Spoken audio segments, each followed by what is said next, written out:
Iran Israel जंग अब खतरनाक होती जा रही है। ईरान लगातार अमेरिकी ठिकानों को निशाना बना रहा है। ईरान ने सऊदी अरब में ड्रोन से अमेरिकी दूतावास पर हमला किया है। इसके अलावा इजराइल ने हिजबुल्लाह के ठिकानों पर जबरदस्त बमबारी की है। ईरान इजराइल जंग की बड़ी अपडेट आपको बताते हैं कि अब तक क्या कुछ हुआ है। देर रात जिस तरीके से यह जंग और भी खतरनाक मोड़ पर पहुंच गया। ईरान ने सऊदी अरब में अमेरिकी दूतावास पर हमला किया। सऊदी अरब, कतर, कुवैत समेत अरब देशों में कई अमेरिकी ठिकानों पर ईरान लगातार जबरदस्त हमले किए जा रहा है, ड्रोन से निशाना बना रहा है।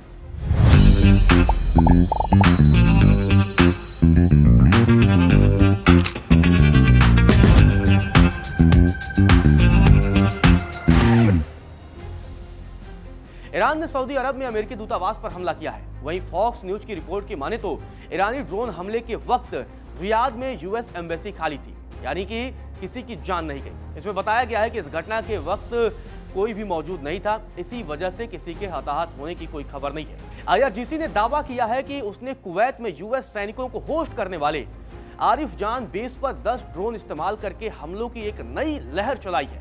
और साथ ही यह भी दावा किया गया है कि ड्रोन ने अपने टारगेट को सफलतापूर्वक हिट भी किया है। ये ईरान की तरफ से दावा किया गया है। कुवैत की सरकारी न्यूज एजेंसी ने रक्षा मंत्रालय के हवाले से एक नई जानकारी दी है और बताया गया है कि ताजा लड़ाई शुरू होने के बाद से 178 बैलिस्टिक मिसाइल और 384 ड्रोन इंटरसेप्ट किए हैं। इसमें यह भी बताया गया है कि कुवैत सेना के 27 सदस्य घायल भी हुए हैं, लेकिन उनकी हालत स्थिर है और वो लगातार रिकवरी कर रहे हैं।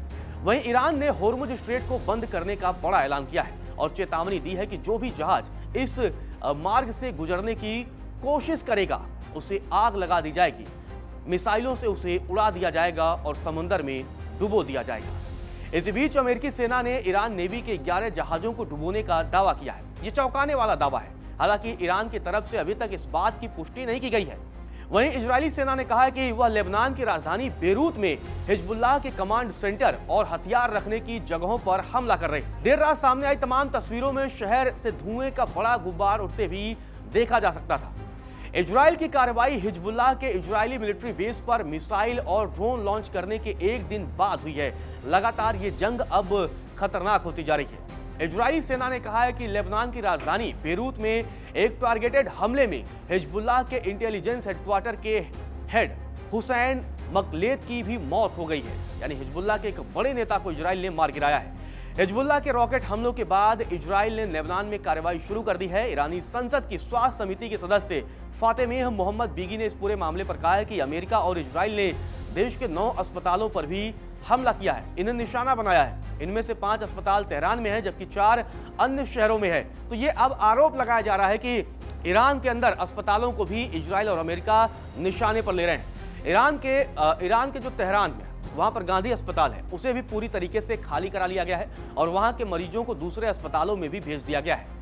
इसी बीच यूनाइटेड अरब अमीरात यानी कि यूएई के एयर डिफेंस सिस्टम ने 9 बैलिस्टिक मिसाइलों, 6 क्रूज मिसाइलों और 148 ड्रोन को सफलतापूर्वक इंटरसेप्ट किया है। यह दावा यूएई की तरफ से किया गया है। ईरानी हमलों की शुरुआत के बाद से यूएई के रक्षा मंत्रालय का यह कहना है कि देश की ओर लॉन्च की गई 174 बैलिस्टिक मिसाइलों का पता चला है, जिनमें से 161 को नष्ट कर दिया गया है जबकि 13 समुद्र में गिर गई हैं। तो लगातार आप देख रहे हैं कि किस तरीके से वार पलटवार जारी है।